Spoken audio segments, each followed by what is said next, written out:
Welcome back to Outdoors with Larry Ray on ESPN 790 AM. Brought to you proudly by the Tennessee Wildlife and Resources Agency. Hey, welcome back to Outdoors with Larry Ray on this April the 11th. During these times of trials and tribulations that I know we're all going to get through this if we just follow the rules and do what I've been told. And so we're going to stay on the air like we have. This is number 482, as I announced last week. Outdoors with Larry Ray. We're trying in the countdown to the 500th show since we went on the air in August of 2001. So we're trying to get there, and we're doing it with Shelby McCall as our show producer, me in studio, Ron Wong, co-host Ron Wong, and John Gordon on the phone with us, and we're going to talk a little bit more fishing and about tennis on the Tennessee River, and who better to talk about that with us is Clagett Talley over there that knows a lot of things. I think he's at the gun store this morning. Good morning, Clagett. Hey, good morning. How are y'all doing? Well, we want to hear something, buddy. We want to know what's going on. We know the Mississippi River is on the fall right now. It's at 36 the last time I looked. Flood stage 34. What's going on over at Pickwick? And Ron Wong, he's got his pencil out. He's ready. Just don't use any big words, and we'll take you. So what's happening over there? Well, there won't be any big words. Okay, good. All right. What's happening over there? I've actually been fishing a little more on the other end of Pickwick towards the Florence end. That's just where I've been spending some more time. Okay, why? Well, my gun store in Florence is just it's busy. It's really busy, isn't it? Yeah. Yes, sir. And so we'll talk about that in a minute here. too. We'll talk about that in a minute. I want to because something happened at Bass Pro here the other day. I want to talk to you about it, the gun department.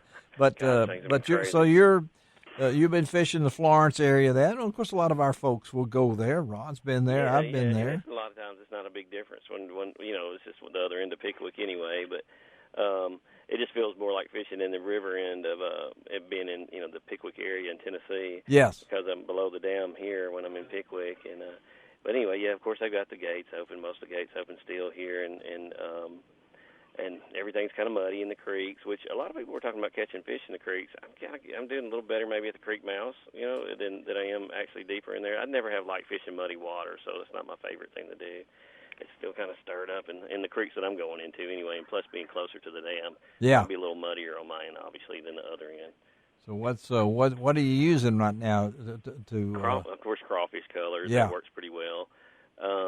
Sexy shad. It seems to work in almost any time if you just have to have some kind of little go-to color. But I like red, like any kind of red crawfish color crankbaits. I've been using some Series 3s and crawfish patterns. Yes.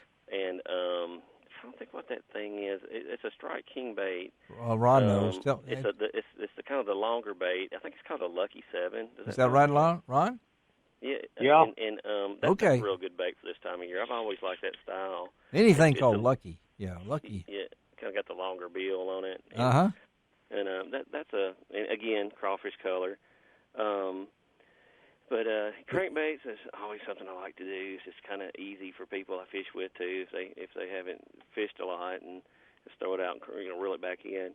I've really been focusing a lot around timber and stuff on this end, and catching some. And of course, I think they're any day now. I'm going to start catching them on beds here around this area. All right, Ron, you hear? Clagett, you're also using the red-eye shad and catching quite a few fish too. Something easy to use. That's working well, isn't it? Shad, if any kind of flat around here, that's a good thing to use. And of course, around the islands right now, on the other end of Pickwick, is usually a good thing to use as well. Yeah. And we're talking to Clagett Talley here about fishing on Pickwick, but Clagett also owns a gun store in Florence. And the name of that, what's your business name? I have one in Florence and one in Florence, Alabama, and one in Savannah, Tennessee. It's Lock and Load. So Lock and Load, yeah. Lock and Load in either one of those cities. Well, let's talk that a little bit before we close out with a more. And I want John to listen into this. I went to Bass Pro the other day because I wanted to change my turkey load, and so I go to the existing store, as we call it, and I had my mask on and my gloves. I felt like I was getting ready to go in there and hold them up or something. place. Yeah. So I go in there, and there's a big thing right there across the aisle that says the gun lines start here. Oh, wow. And I'm saying, yeah. And I've heard the same thing from Classic Arms at Jay Hill.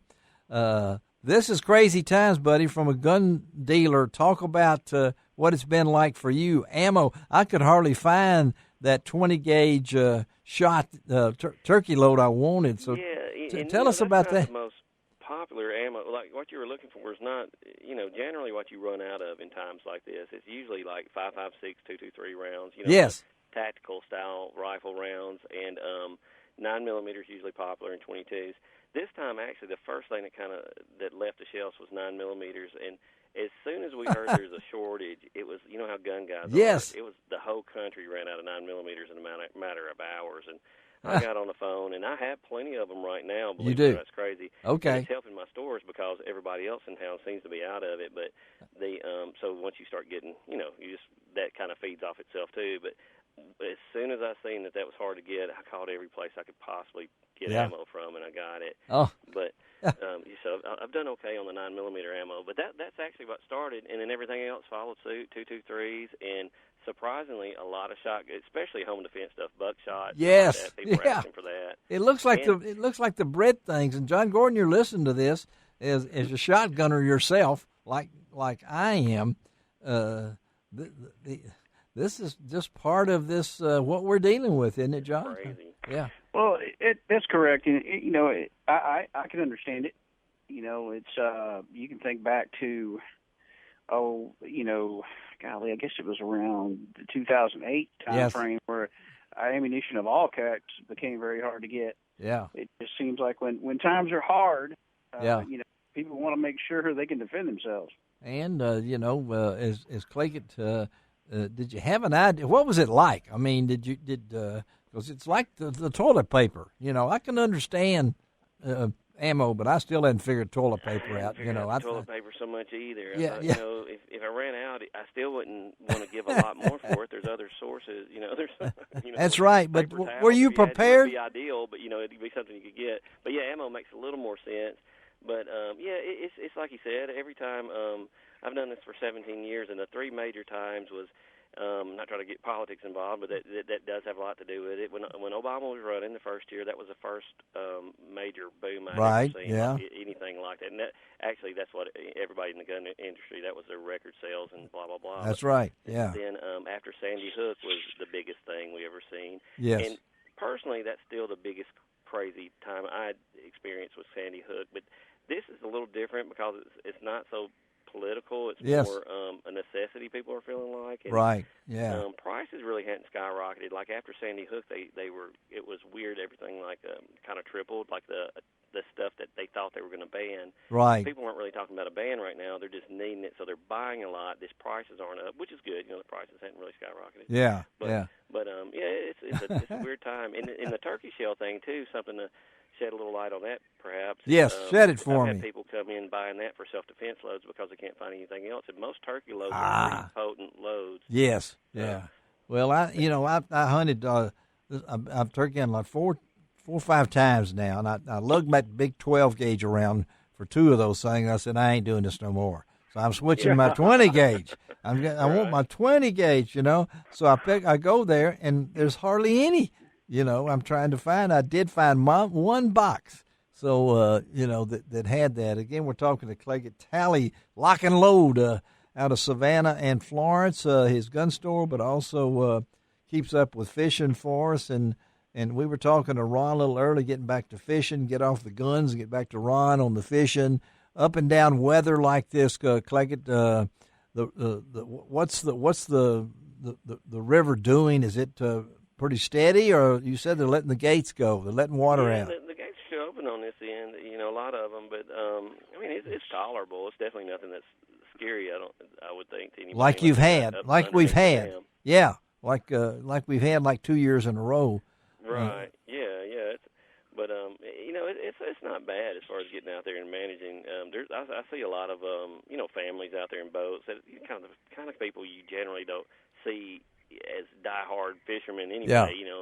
And it may have like a pontoon that you can or can't fish out of, that kind of thing. So they're just kind of getting out. It's easy to get out and navigate from what I'm seeing. And we've lost some tournaments. We got to admit that. That's crazy too. That's a crazy thing. Tournaments were going on down here. Yeah. I always thought those were fun tournaments where they pay by the hour. You know what I'm talking about? Right. Yeah. And then they have this big payoff for the biggest fish in 2 days and biggest fish per hour. I thought that's really neat. And I thought about getting my son involved in that because that was my favorite thing I had ever done fishing wise when I was a teenager. Right. But yeah. I noticed that was postponed. Of course, they had to with everything else. And St. Jude is. Even the St. Jude Bass Classic, which Ron is a 2-time winner, the only man that ever did it for 2 times. And I got to ask you, Ron, we only got a couple of minutes to talk about that with Clagett on the line. That's sad, isn't it, Ron? It really is sad. Unfortunately, that tournament's been around for 40, going on 50 years now. Yeah, pretty close. And, they've raised millions of dollars for St. Jude. Yeah. And I know that they're heartbroken over having to make that call. However, they got to do it. We have to do what we have to do for this country to get well again. And I know that on Pickwick, Clagett, and correct me if I'm wrong, but they've closed down J.P. Coleman State Park, boat ramp, hotel, campgrounds, and everything else there. And you're going to find more and more of that. If you've heard that, I'm sure and, right. And the other thing I would suggest is for people to practice social distancing on the boat ramps, out on the water. Just be careful of what you're doing. Well, we appreciate Clagett. We appreciate you being with us. Thank you, man. We'll stay in touch. He puts out one of the best fishing reports you can get when he has time to do it. Absolutely. And you can go to go to my website, lroutdoors.com, look up the reports, and you can get all the latest information from Clagett. Thank you, buddy. We'll stay in touch, okay? Thank you so much. Thanks, guys. Glad to talk to you. All right, Ron, you and John stay on. We'll be right back because we're going to go out west to Arizona. And that'll feel good. We'll be right back on Outdoors with Larry Ray.